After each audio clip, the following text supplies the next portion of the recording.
Et bienvenue dans la chaîne Mathématiques Sciences. Aujourd'hui, je vais présenter et expliquer une nouvelle vidéo, qui est une vidéo tout simplement en mathématiques pour les secondes. Et dans cette vidéo de mathématiques pour les secondes, ici on va tout simplement s'entraîner à manipuler les fonctions racines carrées. Ok, donc on va voir la partie algébrique et tout simplement la partie graphique en même temps. Parce que bon, là pour le coup, il n'y a pas grand chose à dire en tout cas là-dessus. Donc on va voir une petite application de cela. Ok, voilà, dans un exercice assez intéressant. Donc ici on vous donne dans un premier temps la fonction f. On nous dit que cette fonction f est définie sur r plus par f de x égale à racine carrée de x. On demande donc de calculer f de 9 et f de 1 demi. Ok, voilà. Ensuite, dans une seconde question, on demande de déterminer, si possible, bien évidemment, le ou les antécédents de 5, 6 cinquièmes et racine de 8 par la fonction f. Ok, voilà. Ensuite, dans un troisième temps, là, ça se passait sur la courbe juste ici. On demande, voilà, ici vous avez une courbe représentative des fonctions f et g. On les a définies sur l'intervalle 0,4. Et justement, ces deux fonctions f et g sont définies par leur expression algébrique également. F de x égale racine carrée de x et g de x égale x au carré. Ok, voilà. Donc, on demande de résoudre graphiquement deux petites choses. F de x égale g de x et également f de x supérieur ou bien égal à g de x. Je vous laisse donc mettre la vidéo en pause pour le faire. Et ensuite, on va tout simplement corriger. Sur ce, donc, c'est parti mon kiki.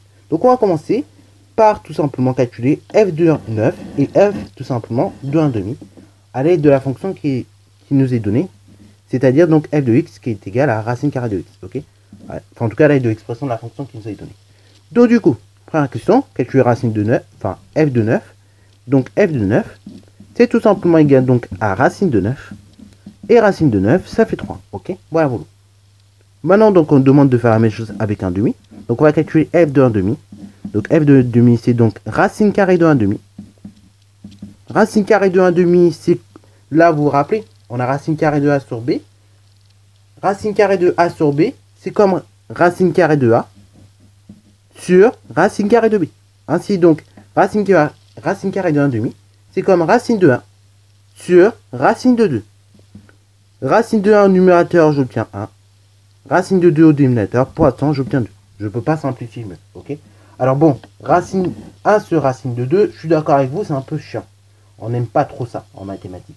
Donc 1 sur racine de 2, pour simplifier ça, on va tout simplement, vous l'aurez deviné, multiplier le dénominateur par racine de 2. Ok, en fait, on va élever le dénominateur au carré. Comme ça, racine de 2, il s'en va.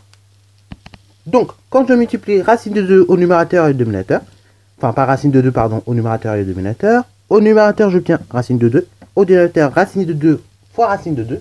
C'est comme racine de 2 au carré. Et donc, on l'a vu plusieurs fois, ça fait 2. Ainsi, donc, f de 1 demi, c'est tout simplement de racine de 2 sur 2. Ok, voilà. Et donc ça, maintenant, je pense que vous devez être capable d'arriver à ce genre de choses. Ok. Au tout début de l'année, ça aurait été... Vous m'aurez dit encore ça allait. Mais là, maintenant, je pense qu'avec suffisamment d'entraînement que vous avez pu avoir, on peut tous arriver là-dessus. Ok, voilà. Et si vous n'êtes pas trop opérationnel là-dessus, je vous rappelle que vous pouvez toujours revoir la séquence tout simplement sur les puissances et les racines carrées, où j'en parle pas mal, mais également les séquences sur la trigonométrie où on en parle, des choses comme ça. Ok, voilà. Bon, du coup, deuxième chose, on demande si possible de déterminer les antécédents de 5, 6 sur 5, ok, et racine de 8 par la fonction f. Ok, voilà, vous devez déterminer des antécédents. Le calcul est toujours le même, c'est-à-dire vous devez résoudre une équation. Donc on va commencer par l'antécédent de 5, ou pas.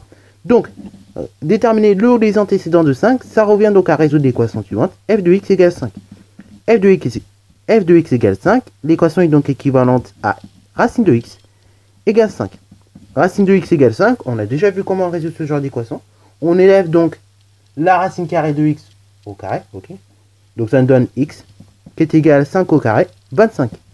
Donc là, ça veut dire quoi? Ça veut dire que x, il vaut 25, ok. Donc vous prenez au départ pour obtenir 5 par la fonction f, c'est 25. Et donc 25, c'est l'antécédent de 5 par la fonction f. Donc 25, c'est l'antécédent de 5 par la fonction f. Et donc, voilà, nous avons déjà déterminé un antécédent. Donc, on va s'occuper du deuxième antécédent. C'est tout simplement 6 sur 5. Donc là, pareil, c'est la même chose. Ça revient à résoudre l'équation suivante. F de x égale 6 cinquièmes. F de x égale 6 cinquièmes. L'équation est donc équivalente à racine de x qui est égale à 6 cinquièmes. Là, pareil, le travail est le même. Je vais donc élever x au carré, enfin racine de x, je vais l'élever au carré. Ainsi, donc, je vais obtenir x, tout simplement. Et du coup, si j'élève au carré au membre de gauche, j'élève également au carré au membre de droite. Donc, x égale 6 cinquièmes de tout au carré. Alors, x égale 6 cinquièmes le tout au carré, c'est bien peut-être de simplifier. Donc, on va simplifier. 6 cinquièmes le tout au carré, c'est tout simplement 36 sur 25. Ok? Parce que oui, je vous rappelle, quand vous avez 6 cinquièmes le tout au carré, c'est donc 6 fois 6 au numérateur sur 5 multiplié par 5. 6 fois 6, c'est 6 au carré. 5 fois 5, c'est 5 au carré. Ok? Voilà. Donc, autrement dit, quand vous avez un carré comme ça avec des parenthèses, je vous rappelle, le numérateur et le dénominateur sont élevés au carré. Ok? Voilà. Et donc, vous obtenez directement 36 sur 25. Ok? Ainsi, donc, 36 25e, c'est tout simplement l'antécédent de 6 cinquièmes par la fonction f. Voilà. Donc, maintenant, on va s'occuper de déterminer l'antécédent de racine de 8 par cette fonction f. Donc, pour déterminer l'antécédent de racine carrée de 8 par la fonction f, bah, cela revient tout simplement à résoudre l'équation suivante. F de x égale racine carrée de 8. Cette équation est donc équivalente à l'équation suivante. Racine carrée de x égale racine de 8. Ainsi, donc, ça veut dire que x est tout simplement égal à racine de 8 au carré, 8. Ok? Ainsi, donc, 8, c'est l'antécédent de racine carrée de 8 par la fonction f. Alors, du coup, on va s'occuper de la troisième question. Donc, troisième question, ça va être, on va s'aider du graphique pour tout simplement s'en sortir. Donc, on nous demande de résoudre tout simplement deux petites choses, deux petites équations et équations à l'aide du graphique. Donc, on va commencer par la première équation. Donc, la première équation, c'est tout simplement f de x égale g de x. Donc là, ici, quand vous cherchez à résoudre une telle équation, en fait, vous cherchez tout simplement à déterminer les abscisses des points d'intersection des courbes CF et CG. Ok, voilà. Donc ainsi, les solutions, ce sont tout simplement les abscisses des points d'intersection des courbes CF et CG. Ok, voilà. Quand vous trouvez à chaque fois une intersection entre la courbe CF et CG, vous notez son abscisse. Et en fait, l'abscisse de ces deux points-là, ça va être tout simplement, en fait, les solutions. Ok, l'intersection entre la courbe CF et la courbe CG, vous notez son abscisse là, ok, vous notez l'abscisse de ce point-là, ou de ces points-là, si vous en avez plusieurs. Et dans ce cas-là, ce sera tout simplement les solutions de l'équation. Ok, donc on peut déjà noter la phrase, comme je l'ai dit, en termes de justification. Donc les solutions sont les abscisses des points d'intersection des courbes CF et CG. Et donc maintenant, on va tout simplement voir, d'un point de vue graphique, si finalement vous avez un point d'intersection entre la courbe CF et CG. Et si c'est le cas, on va noter son abscisse. Et si ce n'est pas le cas, ce sera ensemble vide. Dans ce cas, ça voudra dire qu'il n'y a pas de solution.